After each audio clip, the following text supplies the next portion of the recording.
Bienvenue dans le centre de formation d'Hermitage pour cette nouvelle vidéo consacrée à Astérix Alchimiste. Ça peut paraître surprenant de faire une vidéo sur ce thème puisqu'il n'y a absolument aucun ouvrage à ma connaissance ou aucun élément qui peut faire mettre en place un lien entre notre gentil petit Gaulois et cet art millénaire. Et pourtant, le dernier opus d'Astérix n'est pas anodin par rapport à cette recherche et notamment avec ce titre Astérix et le Griffon. Le Griffon est un personnage légendaire qui a la particularité d'être, comme le dit son nom, à la fois avec ses griffes un aigle, le devant du corps, et un lion, le Griffon, un nom qui est un mix entre les deux éléments. Pour les alchimistes, c'est en même temps la conjonction du fixe et du volatile. Et la particularité du Griffon, c'est qu'il a des oreilles de cheval. Tiens, ce ne serait pas sur quoi serait installé Astérix sur la couverture? On commence à avoir pas mal d'éléments. Le griffon, en effet, est un élément qui est très utilisé dans la littérature alchimique et dans de nombreux monuments alchimiques, là, comme par exemple une stalle de la cathédrale de Poitiers. Rentrons maintenant dans le détail, rentrons à l'intérieur de l'ouvrage. On va commencer avec le loup gris. Le loup gris, les Astérix, Obélix, Panoramix arrivent dans les steppes, sont perdus et un loup vient à leur rencontre. Pas n'importe lequel, le loup gris. Un loup gris, c'est quelque chose qu'on rencontre énormément dans la littérature alchimique, là, comme l'image en haut qui représente une planche de Basile Valentin, une des clés de son ouvrage. Et le loup gris fait référence à l'antimoine.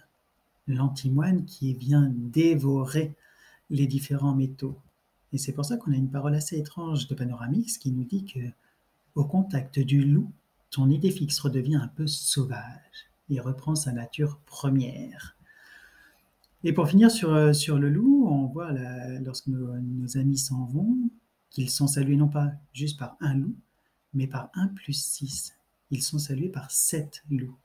7 est un chiffre qui n'est pas anodin. Il nous fait référence aux 7 métaux, aux 7 planètes. Et on voit un premier élément. On va aller un peu plus loin parce qu'il n'y en a pas qu'un seul élément qui nous fait trouver un parallèle entre Astérix et l'alchimie, c'est l'utilisation du matériel. Lorsqu'Astérix et Obélix rencontrent les habitants du village, ils rencontrent plus particulièrement un bouilleur de cru, là qu'on voit au milieu, le bouilleur de cru avec son appareil tout au fond qui est un alambic pour distiller. Distiller, c'est en effet quelque chose que les alchimistes utilisent. Et ils vont également utiliser un autre appareil qui s'appelle l'atanor, un genre de gros four où on va mettre la pierre philosophale avec une certaine température. Et c'est Panoramix qui va nous donner l'information là-dessus. En arrivant dans ce pays glacé, la potion magique qui avait amené nos chers Gaulois a gelé. Et il nous dit, il faut savoir que la potion gelée perd toutes ses vertus magiques. Okay. Jusque-là, pas grand-chose d'extraordinaire. Et c'est le petit dessin d'à côté qui nous intéresse. Surtout à cause du trèfle à 4 feuilles qui devient instable aux basses températures. Eh oui, il nous donne des indications justement sur la température nécessaire au travail. On va continuer parce que les auteurs nous montrent une voie particulière qui est la voie sèche.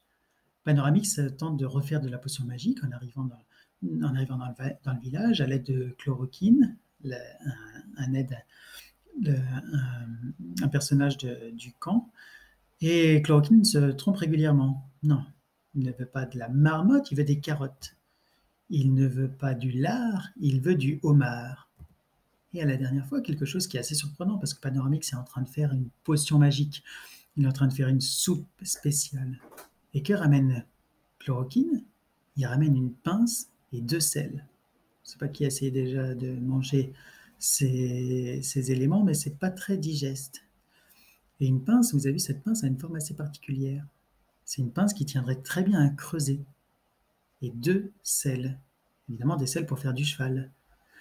Mais une pince et 2 sels. Tiens, en fait, Panoramix, il va peut-être falloir une pincée de sel. Il va peut-être falloir un petit ingrédient particulier. Il n'amène pas une sel, mais il en amène 2. Parce que les alchimistes, dans certaines voies, vont utiliser 2 sels différents. Et on continue sur la quête de l'or, souvent associée au travail des alchimistes, et plus particulièrement dans sa vision un peu diffusée dans les médias, on va dire, il ne cherche qu'à fabriquer l'or. Et la quête de l'alchimiste n'est pas la quête de l'or. L'or va servir uniquement comme témoin. Et c'est pour ça que lorsque Terre Inconnue, on découvre que Terre Inconnue n'est pas venu ici juste pour découvrir, mais uniquement pour aller chercher de l'or, son compatriote lui dit « Tu me déçois ».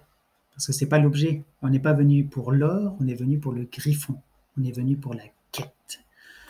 Et c'est pour ça que notre Terre Inconnue, au fil des images, va perdre tout l'or qu'il était venu chercher. Parce que ce que recherche l'alchimiste, c'est ce que nous proposent les auteurs à travers cet opus d'Astérix et le Griffon, c'est une quête, c'est une recherche vers un autre monde.